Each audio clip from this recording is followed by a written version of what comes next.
Hello and welcome to episode 3 of our Seller Tips video series. I am here today to talk to you a little bit more about things that you should want to know as a homeowner about selling your home.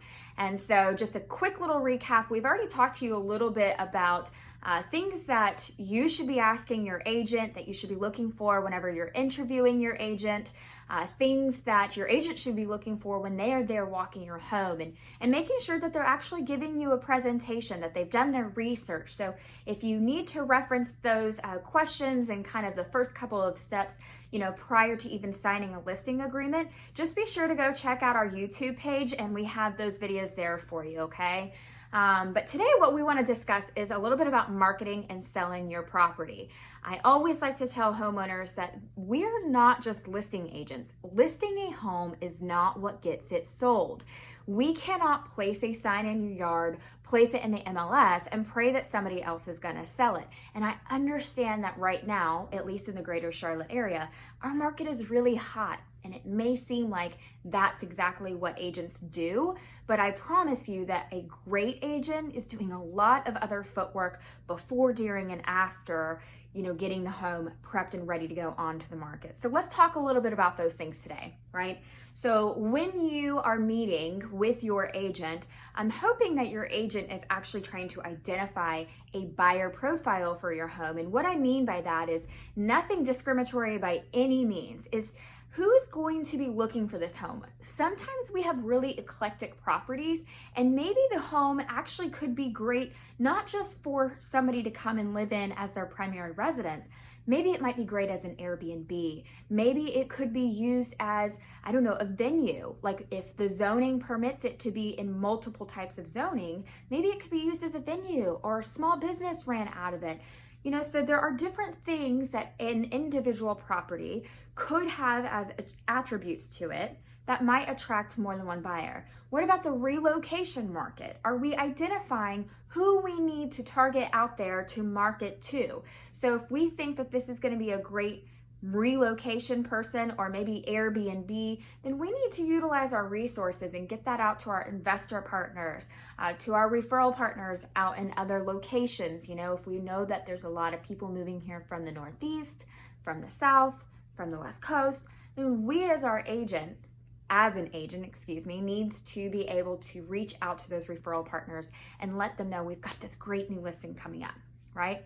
Secondly, we need to stage the property, right? And that doesn't necessarily mean bringing in the furniture. However, it could, right? If the property is vacant, it is a fact that a staged home is going to sell faster because it's giving the buyer, it's taking their imagination out of it, and it's letting them see exactly how this space could be used, because some people just don't have that ability to envision what that could look like, right?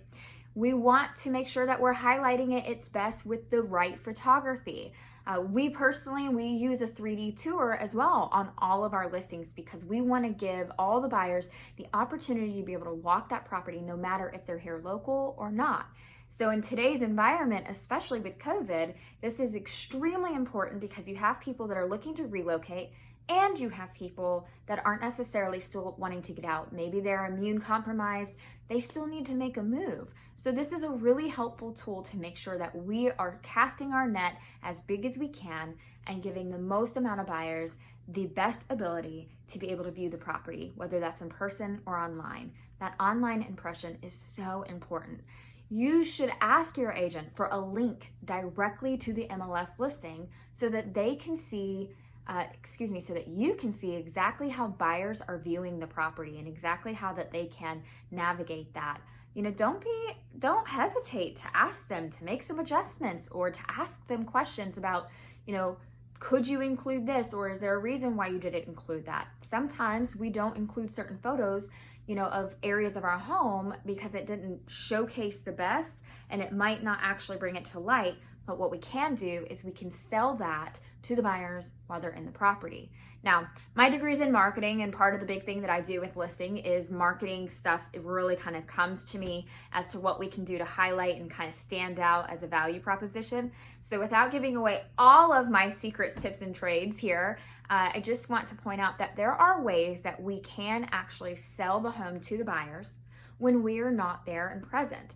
And we do that throughout the property by giving them maybe details about the home that the agent, the buyer's agent, or the buyer themselves may not know, because it's our job to know that property the best. And so we need to highlight that to the agent prior to their showing, to the buyers while they're in the showing, and then get that feedback, right?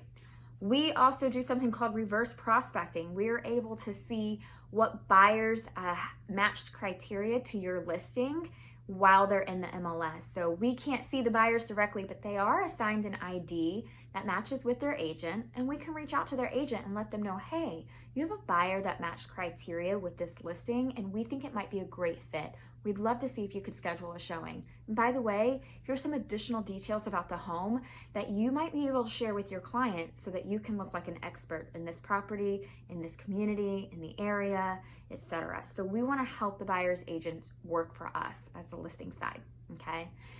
So there are a few things that you can do. I would also make sure that you're getting feedback from your agent after showings during the duration of the transaction. It should not be listed and then you don't hear from them again until it's under contract or until you're getting ready to close, right? You want to be able to know that they're looking at the marketplace to see, hey, did anything else get listed on our street or in our neighborhood? Are they priced above us? Are they priced below us?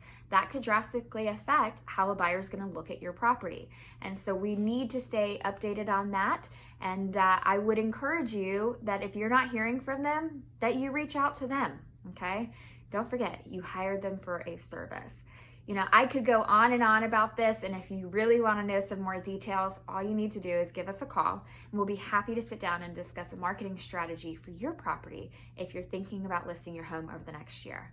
So if you've got any additional questions, if you liked what we said, if you've got some comments, some things that you have experienced during your listing process in the past that really made that experience above and beyond, we would love to hear about it. Look forward to giving you the next and final episode of Going Under Contract and what that looks like when you're getting ready to close. All right? So stay tuned. We'll see you next month for the final set of our series.